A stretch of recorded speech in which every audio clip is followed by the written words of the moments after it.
Good morning and welcome to the conference call today, our training webinar series. My name is Eric and I'll be the moderator for today's session.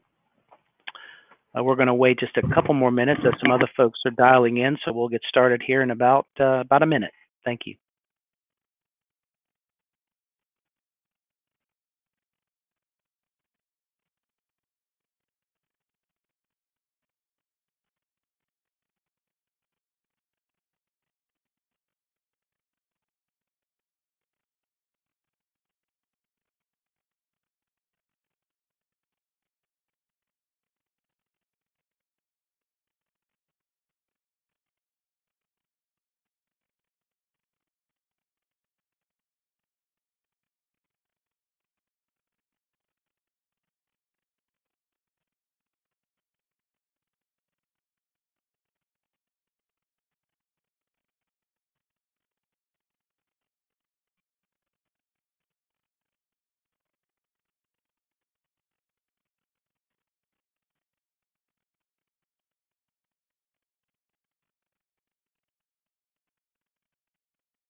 Okay, very good. Well, good morning, everybody, or good afternoon, depending on where you are calling in from. This is the webinar series, our training session. So welcome to today's session, IPC Technologies Customer Training Webinar Series. Just as a reminder, these training sessions are free to all of our customers as part of our continuing education initiatives. These sessions are being recorded for your later viewing pleasure, should you so want to come back and check it out. Some of our customers find it helpful to review these sessions within their organization, maybe as a way to encourage better use of the technologies that in a lot of cases you guys already own, or possibly plan for future implementations. So just a quick review of the format for today's session. It will last approximately 45 minutes, leaving time at the end for some Q&A.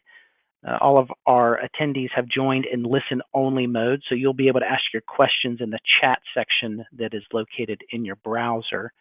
And feel free to submit the questions along the way, so you don't forget your question later. And then at the end, we'll review those and answer as best we can at the end of the session. And then if we need to schedule any personal follow-ups with any of you, we can do that as well. Okay, so for today's session, our presenter, Eric. Eric, I think I see your screen as the presenter's mode. See if you can't switch that setting there to do the full mode. I'm seeing the presenter's mode, not the viewer's mode. There we go. Excellent. Thank you. Okay, next slide, please. So today's session is going to be covering our Mitel Connect client, MiVoice MyConnect client. The MiVoice Connect client's powerful yet easy to use tool. Many of you have these things. It's the unified communications and collaborations offering that comes with your MiVoice Connect platform. Lots of built-in collaboration tools, instant messaging, audio, video, desktop sharing, and the like. And so we find sometimes that our customers maybe haven't fully deployed this across the organization. And so this is just a reminder of some of the great technology that is already included in many of your systems. So today's session will be led by Eric, and we will turn it over now. Eric, take it away. All right. Good morning, everybody, or afternoon, as Eric said. Let me get everything where it needs to be. So give me 1 second. All right. All right, so the Connect client, for those, for people who do not have it, this is what is currently in place as the unified communications device that can be used on your desktop computer. The precursor to this for ShoreTel was what we called the communicator, and then way before that, it was called the call manager. So this is what we use on the Connect platform. Where I'm going to start, kind of the view that I like to start on, because something I've seen in a lot of organizations, even after training, one of the most important screens for me, as far as when you are using this to kind of toggle between different items, will be your main screen, where your name and extension and full, if you have a DID, will be on here as well. And what this screen here, and the way I got to this was clicking on my name where it says available. This brings up this secondary pane that will show me the options I have available to me as far as primary assignment of my extension. So for my current setup in my environment, you will see that I've got 3. I have a desk phone. I'm not going to click any of these because if I do, we'll disconnect here. But I have desk phone, my soft phone, and then my external assignment. This is the absolute easiest way for users to toggle in between the types of communication devices they're going to use for their account. Right below that, there is a secondary window inside of this pane that shows my conference bridge that's associated with my account. For those people that are using the service appliance, which is a device inside of the infrastructure here, all users in Connect that are assigned to the bridge, which enables both conference bridge access and also instant messaging access, they will be assigned a personalized conference ID, both organizer and participant code, and also a link that provides web sharing. This also enables you to quickly share your screen from here, which is part of the Connect platform. And we'll kind of cover that here in a little bit. Now, kind of moving into the left-hand side of your Connect client pane. For those that are familiar with Communicator, or if you're not, the section right here that we have that says name or number, that is your quick dialer access portal. This will show some things like if you've integrated with some of your, if you've integrated your phone into your Outlook account, there's some integration there that will bring some of your cell phone contacts in there. But also this is a place where you can search your company directory. So Eric Bowling introduced himself earlier. If I wanted to search for Eric Bowling's name, here he is. It does show him on the phone as he is dialed into this particular phone call. And then if we want additional information, we can go into there. We can look at his info with his extension, his email address. We can look at our instant message history. We can look at our phone call history and also any voicemails he might have left us. Also through here, if I wanted to share my screen with him, this is something that I just mentioned a little bit previously. The conference bridge, which is found on the service appliance, also enables really quick screen sharing that I can do just on a phone call. So if I wanted to call Eric on his personal extension, share my screen, I can do that. I can also add participants to my calls if I'm on the phone with him. And then we also have ability to do things like transferring, if we're on an active call.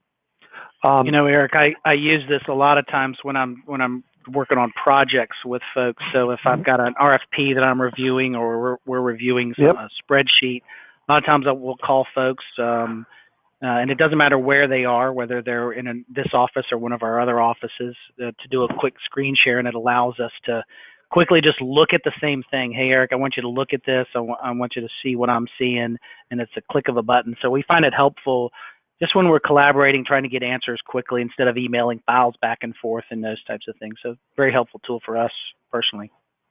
Yeah, and that's the main thing there. He used the word collaborative, and that's what this is meant to do, is really quick collaboration, not having to engage a full-on conference bridge or some sort of web sharing portal. It's a very powerful tool within here to use.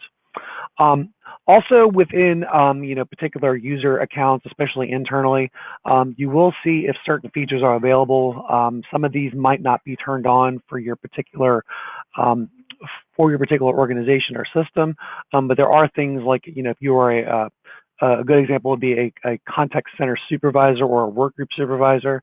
If we've turned on certain features like whisper paging, silent monitor, silent coaching, barge in, these are features that are more geared towards things like that. So this would be how a really quick way of getting to those features is using the Quick Dialer application, expanding that person's account, and then accessing those features there. There's another one here, alert when available. This is a helpful one that a lot of individuals may not even know is there in Connect Client.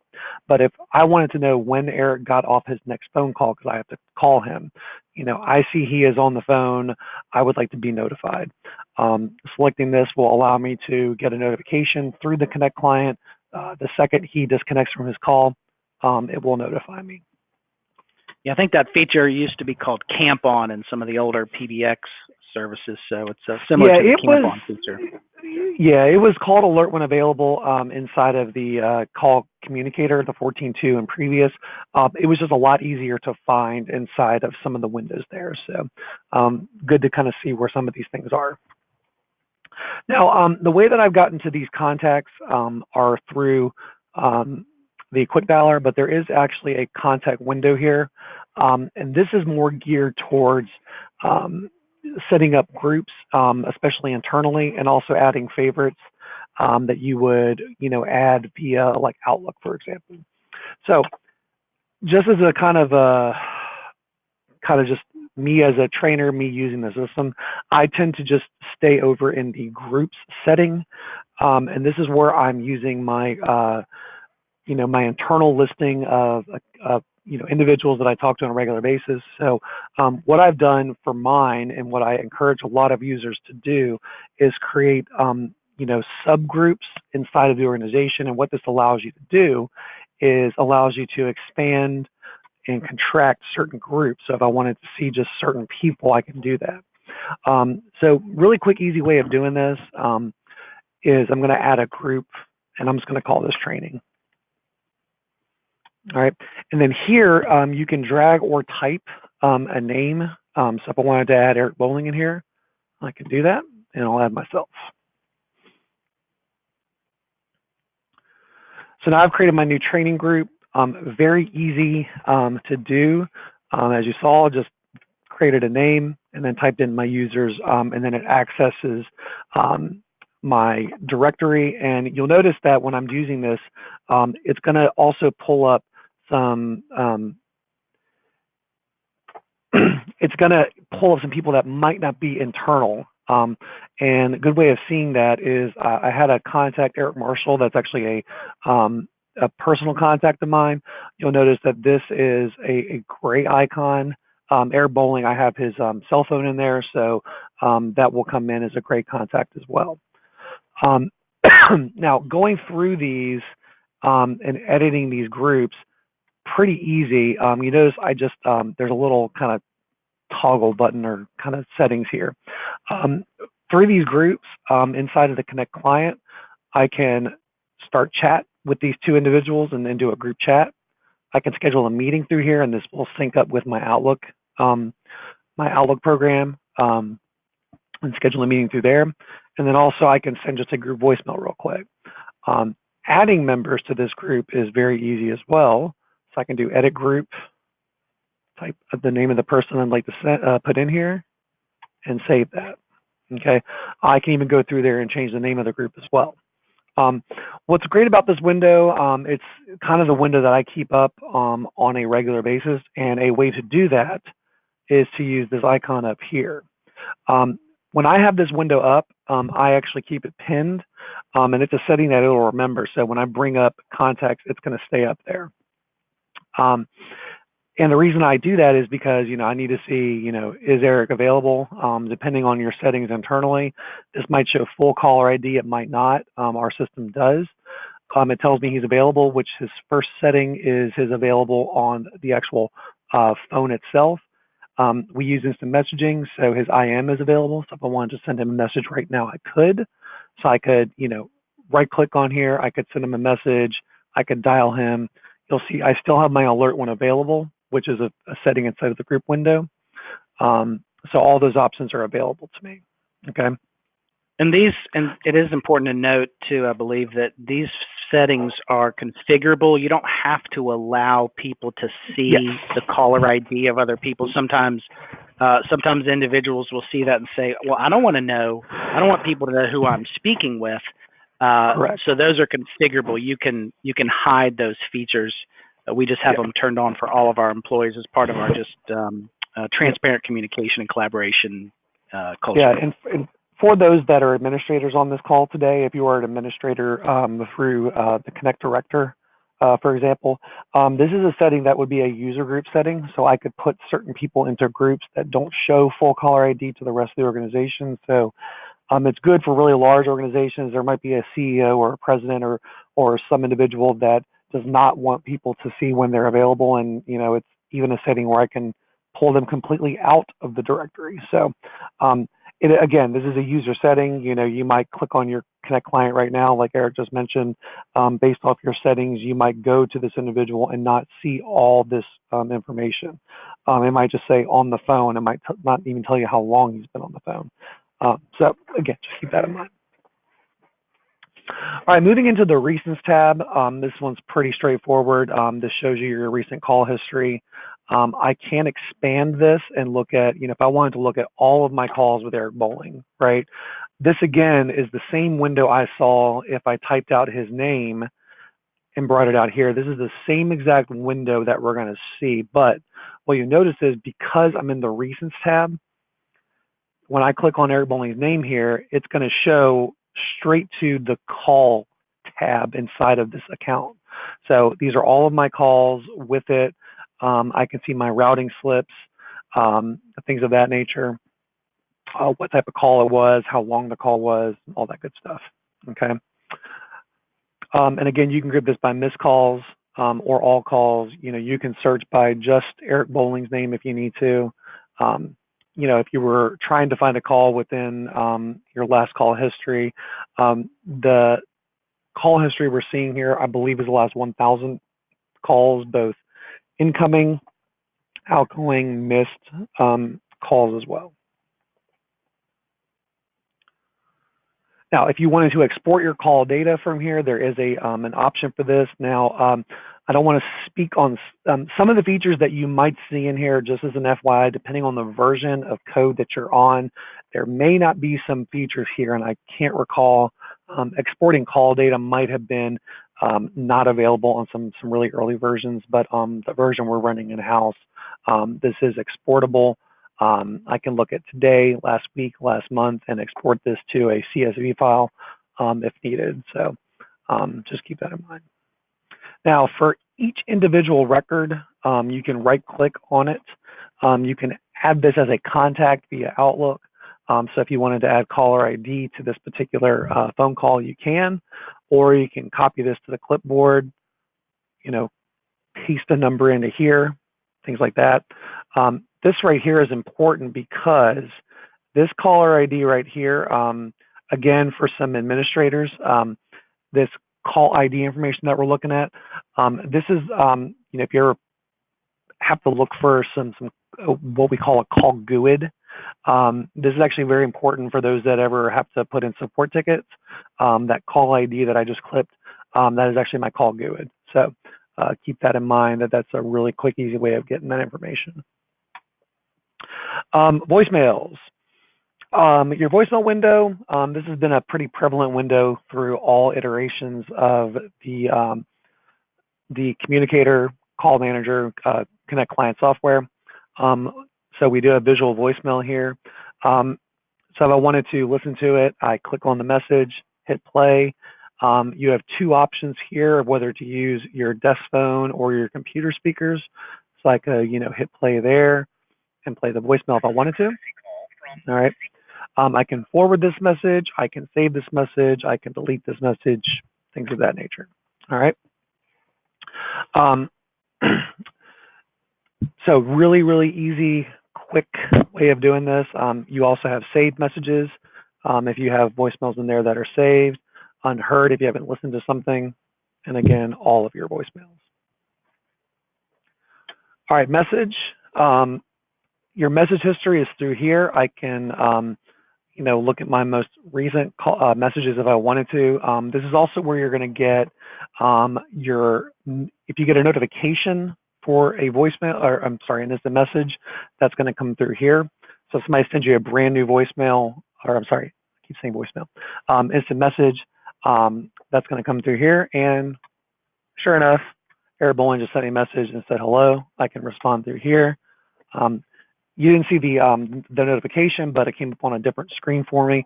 You will get pop-up notifications for that, and then I can respond through there. All right. And you will notice through the Connect client, depending on how you're using it, you'll see this pane a lot. So this Eric Bowling pane that I first accessed through the Quick Dialer application, which is up here, it kind of follows me everywhere, right? So right now, when I come into messages, I go to messages. When I access this voicemail, it comes through here. If I go through the recent with calls, it came through this particular tab. When I just did a straight through with the searching capability on the Quick Dialer, it defaults to the information tab. So kind of each little pane here gives you a different tab inside of your information with Eric. So it is very tightly integrated as far as knowing which part you're trying to access. The last tab you're going to see through here is going to be your events tab. This is by far one of my, when this thing is integrated tightly through your Outlook within the Connect client, program, this is one of the best things that ShoreTel/Mitel did as far as kind of reintegrating this. So you'll notice that I had a meeting at 10 o'clock. There was no information there. Tonight I have a meeting that allows me to call directly in because this was created through our internal conference bridge. So I can literally just click this button, dial in. I can join screen sharing through there as well. And then any other, meeting I've accepted, if it's inside of the conference bridge, I will see an option here to actually join through there. Other meetings that I might have that are non-conference bridge created, I will still get all my information that I would have gotten through Outlook directly in the overview. So it makes it very, very easy to join your meetings. Just as an FYI, this is pretty much how I join all my meetings. So very, very intuitive tool. Through here, you can also create new events. This will jump into the conference bridge portion. So if I wanted to do a test meeting, it makes it very easy to create new meetings. We call this, web-based. If you want to use the bridge you've been assigned, you can, or it will create a brand new one for you. Okay. And then if you wanted to, add attendees, you can do that and hit create. This will automatically create an Outlook invitation through the Outlook system. And then you'll be able to add your attendees through there. So kind of this is how this looks like. All right. So if I wanted to send this to, Eric Bowling, I could do that and then send that message or send that meeting. You'll notice that this automatically imports it to my events tab. So in 22 minutes, I'll have this web-based meeting that I just assigned. And again, here's my dial-in info. It used my personal conference bridge. But one of the things I do recommend is that you just let the bridge assign a brand new code for that. Have it create one so people don't have access to your bridge at all times. So internally that might be okay, but for external meetings, I would advise allowing the bridge to give you your own code for that meeting. It will only be available during that window from 11:45 to 12:15. Normally that thing will open up about 10 to 15 minutes ahead of time so organizers can get in. And then once that meeting's over, it does give a little bit of time after the meeting's over to stay online. After that, the code will be deleted from the system. So pretty cool tool there. Yeah, one of the ways I use that conference bridge, there's sort of two ways to think about it. Brand new meetings with brand new people, I can create those meetings just like Eric demonstrated on the screen here. What I've also done is I have created a reservationless conference bridge that is my personal conference bridge, and I have set it up so that it only will activate when I join. So I'm the only one with the leader code. And so what that allows me to do is if I have an impromptu conference that I need to spin up with one of my customers or a partner, some other organization, I actually created a signature in my email client that is called Conference Bridge. So when I type a brand new email to someone who is outside of my organization and I need to spin up a quick call that is just my personal reservationless conference call, I will select the signature of Conference Bridge. It populates that information immediately and then allows me to to essentially have that conference call in an ad hoc fashion. It is my personal one. I know the code, and I can quickly send that to a lot of folks. So it just streamlines it for people who do lots of conference calls if they want their own personal one. And you can configure those settings so that nobody can use it unless you join with the leader code and you're the only one with the leader code. So it's just another way to navigate and utilize that tool that's built right in. Yep. And again, kind of one of the things I've been talking about is that why this is one of my favorite kind of upgrades with the Connect platform is how easy it is to access the conference bridge. Back in the 14.2 days and previous, you'd have to, go into different platforms and web browsers to get to all this. So it does make it a lot more integrated. So if you're not using the conference bridge, that's why it's a very critical component to the Connect client. So, all right. Last thing you will see down here to the left is your current active calls. I am currently in this particular call here, which is the bridge we're using for this meeting. You'll notice when I click open this call box down here, this does bring up a pane. This allows me to mute my line on this particular call. It allows me to share my screen to this number if that was available. I have a call recording turned on internally. I can do a simple one-to-one call recording from here. I can add a participant, which would be just your ad hoc conferencing. So I could type in, a name here to my blind conference, consulting conference, which should be pretty straightforward. And then I also have the ability of transferring as well. And depending on what type of transfers you have turned on, you will get different ones. Again, we kind of turn on everything here. So I have a blind transfer, a consult transfer. I can do an intercom transfer, which will be a directed intercom straight to Eric Bowling's phone. I can park and transfer. I can do a whisper transfer, or I can transfer straight to voicemail. One thing that I know was difficult for a lot of end users previous to Connect was transferring to voicemail. There's like about 2 steps that you needed to do to get there. For here, it's a single step. You open up your transfer window, type your name, and the option is already there for you. So a lot easier in this system as it was in other systems. And the last thing you can do here is you can move the call. So if I wanted to move this call,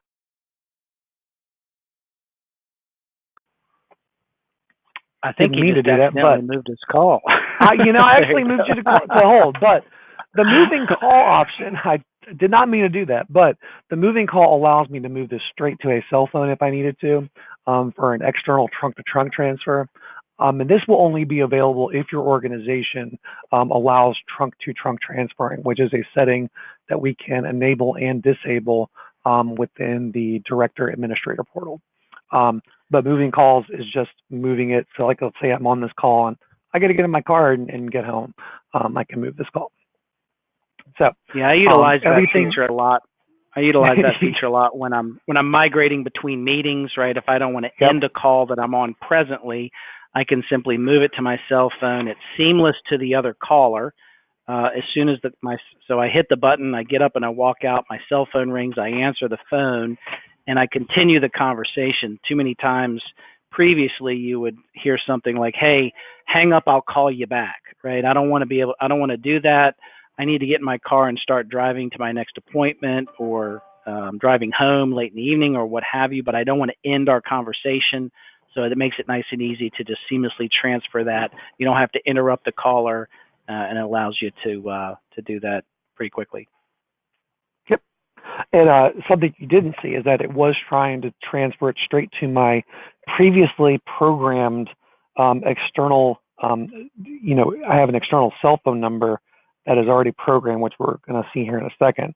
But that move feature automatically tries to send it to that phone call, or to that device. So I actually had that in my hand. I was able to, if I wanted to, I could answer it, but I did not. So pretty powerful tool there. All right, so last thing I'm going to do is I'm going to go into kind of some of the settings here underneath the connect option. There's two ways of getting to user settings.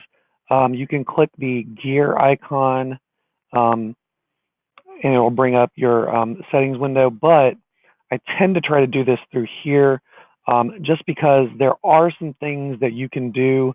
There are training videos that the Connect client will actually link you to. Very helpful for some of your newer users that come on that didn't get the benefit of training at any point. There's also user guides that are coded to their particular version of the client.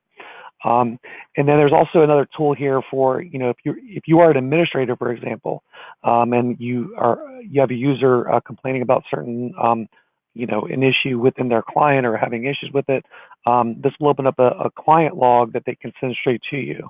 So you can send client logs as well. But what I want to spend our kind of last 10 minutes here is going into the settings that an individual user can go into. So starting here, there's a very finite set of options here, starting with the account. This shows me where I'm connected to as far as my, what server I'm using and my username. If it's not an AD kind of scenario, they can change their password here. There's some options here for some just various things about Mitel. If you have like anonymous data, you can turn that off or on. There's also something here that if you've got a buddy at work and you might be sick one day, I can actually grant somebody the ability to change my availability state within the client. So, for example, availability states are located here. We have available, in a meeting, out of office, on vacation, do not disturb. You can have somebody change those statuses for you. So you can call your buddy or text your buddy and say, "Hey, I'm sick. Can you change my status to out of the office?" That's where we'll give that person access to it. And we find that a lot of times in sort of like an executive administrative assistant of some sort, or an office admin who manages a user who is very mobile and lots of meetings and those types of things. So they can have access to change that for someone, generally in sort of an administrative assistant type role, or maybe a paralegal in a law office, where someone is potentially managing multiple people within as an assistant for multiple people. So gives them the ability to act on their behalf. Yep. Now, the section that I think most people would like to see and is where a lot of end users spend their time is actually call routing. I'm not going to go crazy in depth here, but I'm just going to start with, for example, my available status. So my available status is what I'm currently in now. And you'll notice there's a couple different tabs for routing. There's availability, and then there's power routing. Availability routing specifically speaks to the availability state that you're currently in. So right now I'm in available, and this shows me what that particular available state is doing. So I have set up, this is how I have it. Its incoming calls are routed to my desk phone. No other phones are set to ring. I have 5 rings before it goes to voicemail. I do have a recorded voicemail. Callers are allowed to leave a voicemail, and then I have set an option for pressing 0. The call gets forwarded to 7232, which is our front desk administrative assistant phone. Now, you can change each individual step of this, or for users who are not as savvy, there's a wizard that's going to send you straight into every single setting. So, for example, I could say, it's ringing my extension, but I also want it to ring my cell phone, and we have a mobility client. I can have it ring there as well. So next thing you'll notice, as you go through here, it's going to show you what each setting is. It's already been changed. If not, forward my cell to my voicemail if I wanted to. I can go as high as 20 rings. I don't recommend that, but I can now change that to 6. Hit next. I can record a new greeting, or just go ahead and play what my existing one is. So I can see what it currently says. Okay. If I want to change that, I can do that straight through here. Next, I can tell callers whether or not to leave, I can give the ability to leave voicemails or not. Now, it seems like a silly setting, but for someone who's going to be out, let's say you're having a surgery or something, or you're going to be out of the country for a couple months or whatever, you might want to set up a greeting, maybe an extended absence one on vacation out of office that just plays a greeting that tells them what's going on with your particular extension, but doesn't give them the ability to leave voicemails. One thing people might not want to come back to is 100 voicemails if they've got an ability to have that many from a long absence. So you have the option there. And then each individual user has the ability to use what we call the personal operator option, which is if they press 0, it can forward their calls to another extension. This would need to be something you put in the greeting. So my greeting currently does say, you reached Eric, leave a message, or press 0 for the operator, and then it sends it off to that individual. And again, that operator doesn't have to be an operator per se. It can be whoever might be your kind of backup person in your department that enables you, that has access to take your calls. So then I hit save, and you'll see I did make a change, which is I now have 6 rings, and then I've set it up to ring my cell phone if needed. All right. Now, that was just the available status. I do have an out of office, which people will use for vacation. You'll notice the color next to it is red. That's because it is set to do no other phones ring, and all calls are routed immediately to voicemail. So this is set up as a do not disturb. Again, once you get familiar with this, you don't have to use the start wizard. If I'm going on vacation and I want to override my previous vacation greeting, I hit record. I'm just recording my new greeting, and I'm hitting save. So pretty easy to use there. Your power routing, this can be dangerous. If used well, it can be very powerful. You can create rules.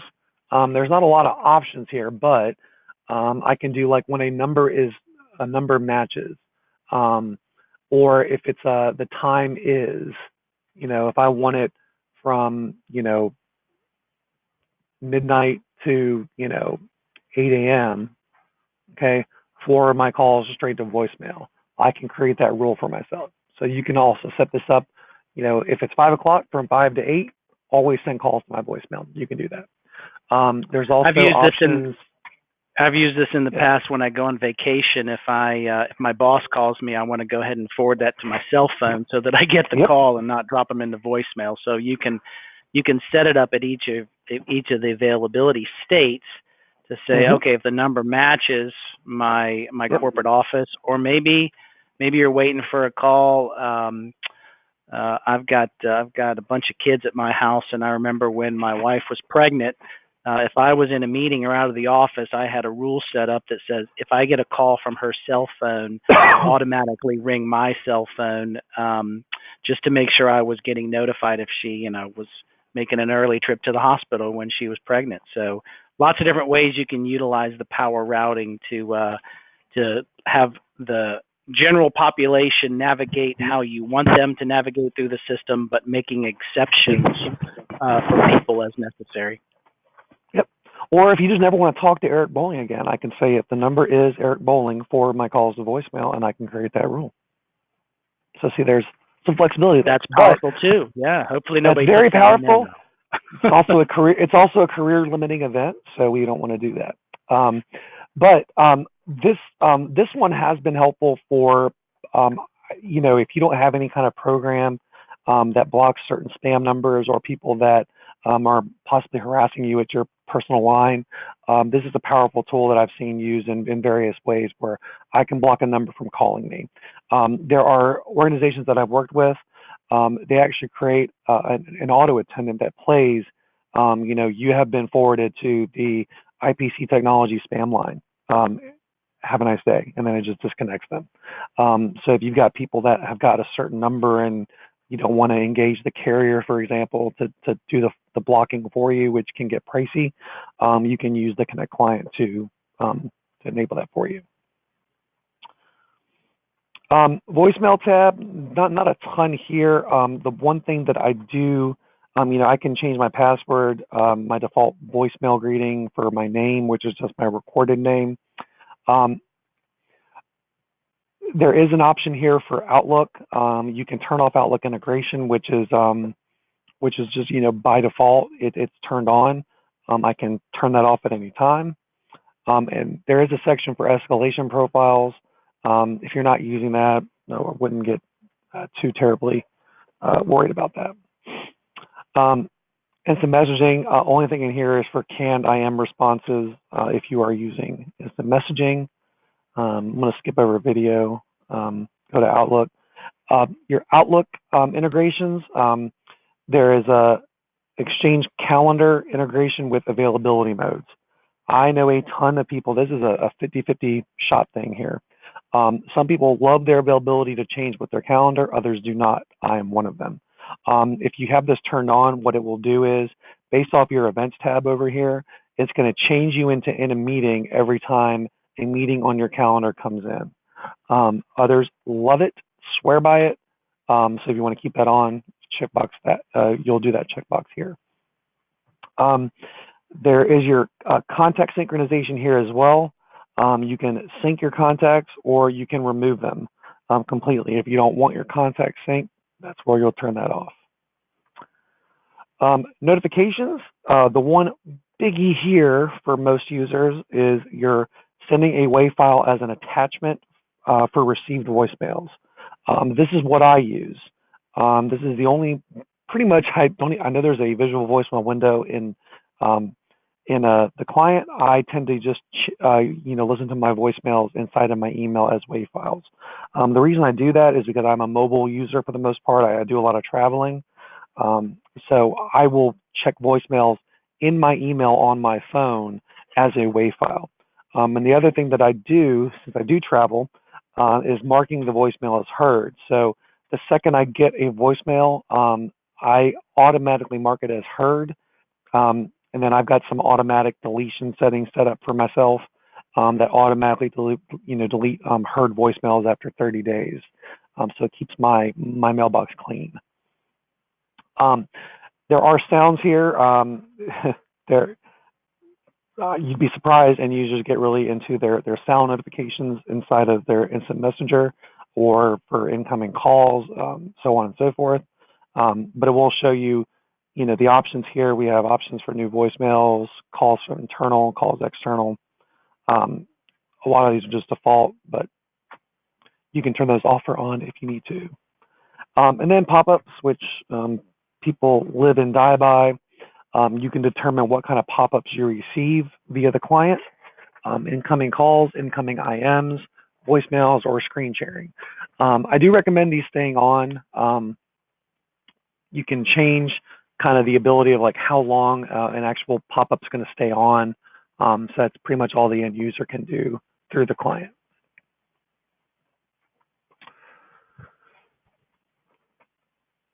All right, moving into the desk phone, nothing real here. You can change ringtones. Again, people are obsessed with ringtones, so you can change those through here. That is a setting that can be changed on the phone itself, but it just gives you the ability through here. Soft phone, don't worry about that. You do have cell phone. The only thing you're really going to concern yourself with here is how you turn that on, which is again through the main extension/name tab. All right, telephony, not telephony. Just making sure we have that all clear. Just shows you what you're kind of using for dial out prefixes. You can do things like suppressing dial tone, suppressing call waiting tone. Some people don't like those individuals. Those options. Those that don't are call center agents, work group agents, people that are on the phone consistently, don't turn their headsets off. They're really into suppressing dial tones and also call waiting tones. And language, I think all of us on the same language. That's not really applicable to everyone. So that covers our settings in here. So look at that. It's 11:45. Exactly 45 minutes. Everything is covered. So now what we'll do is we're going to, I know, so now we're going to open this up for questions. Eric, did you have any questions that got sent through? Yeah, absolutely. Let's see. I'm going to look at some here. So there was a question from someone. They said, we are currently on 14.2, which is a previous version for those who are not familiar with that. And they said, this looks much different than our existing client. How do we upgrade? How do we train users? What's sort of the process for going to this new solution? So I'll take the first half of that question. So the 14.2 upgrade to Connect is part of your support contract with IPC. Included in that is what we refer to as software subscription. So if your company has a current warranty support agreement with us, that software it comes as part of that solution. It is a different client, and so we want to make sure that we understand your user community, who will use the features that Eric just shared with us, who will maybe not use it, right? We still sell telephones. You don't need this application, but you can see that it's very powerful. And for the people who want to really embrace the collaboration aspect of it, it's got a lot of efficiencies and value to bring. So the upgrade is just it's a project that gets spun up. We assess the versions that you're on, your infrastructure. We do sort of a discovery phase to make sure that it will be a clean move to the new platform. Sometimes there are hardware updates, other times there are not. Just depends on what you have in your existing infrastructure, but you have the software, and so that's just part of that. So if you're interested in migrating to 14.2, please from 14.2 to Connect. Most of our existing customers know that we've been sort of helping folks do that over the past, but if you were one that are still on the 14.2, we can discuss that. There was a question here, Eric. You had mentioned a mobility client, and is that included as well? So I'll let you take that one. Yeah, so there is a mobility client that's out there. If you've navigated to an app store, either iTunes, Google Play, there is a mobility application out there. As part of this, just the base environment of Connect Client, it is not something that's in there. That would actually have to be a purchased item of the mobility router. Well, and actually in the Connect, it's an edge gateway that we would be using there, and a mobility router, kind of a couple pieces there. So that'd be something that if you were interested in looking into, a truly mobile workforce with the mobility router, I would shoot your sales rep an email, or contact somebody here at our customer success center, and then get you to the right person to kind of speak about that as part of an addition to your system. Yeah, and I believe that some of the client licenses already include mobility access to, from a licensing standpoint. In many cases, it's just that infrastructure that's required, the mobility router or the edge gateway, that allows us that border security to facilitate that. We have a session coming up later in our training series that does include the mobile client and how to navigate the mobile workforce. And so we'll be able to speak more in depth on that as well. to Eric's point, if you do have a question, maybe you don't know who your sales rep is, you can send an email to issuereport@ipctech.com, and that will go directly to our Customer Success Center. You can also visit us at ipctech.com on our website and see the contact information is there as well if you want to get in touch with us to explore some of these further. Let's see. Last question looks like, can I have access to this recorded session? Yes, we will. We will provide links to the folks who attended in order so that if you would like to share this with other people in your organization, you can do so. Maybe create a lunch and learn session where you want to have folks watch and get some additional training on their Connect client. We will provide that as well. Okay, let me see. It doesn't look like there are any other questions. So, as a former colleague of mine used to say, there's no penalty for ending a meeting early. And so, let's see, there is, this question came on. Okay. Yes, thank you. How hard is it to turn on the chat feature? And is there an extra cost? So, Eric, you want to start with that one? Yeah, there's no, there is,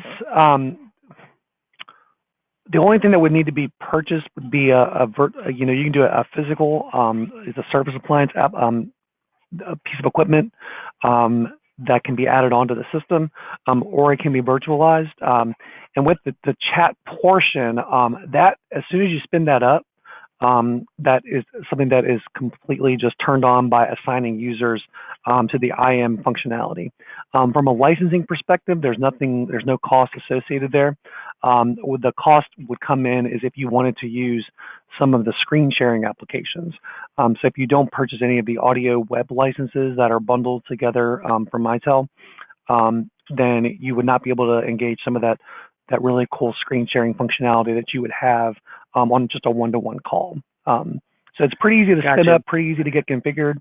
And then depending on how you want to use it, if you want to be able to use it externally, things like that, we would need to be able to deploy that into an IP range that would allow access to the outside world. But pretty straightforward to stand up for us, though.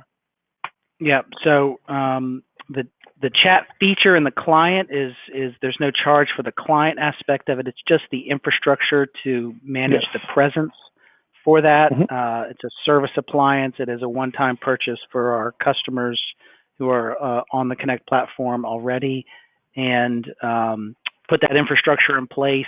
And then when you assign users, you simply enable who has access to that new feature, and it's instantly available in the Connect client. So fairly straightforward with a little bit of infrastructure change internally, but quick and easy to get to that level. Good question.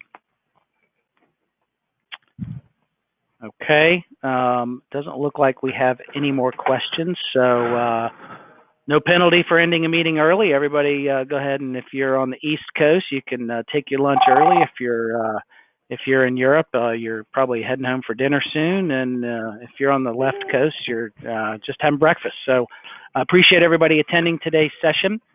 There will be an email sent out with this recorded link, and we thank you for your partnership and with IPC Technologies, and look forward to our next session. Please tune in. We're doing these twice a month, and each session will be different topics associated with different technologies and areas that we help our customers with. So thanks again, everybody. Have a great rest of your day. Thanks, guys. Bye.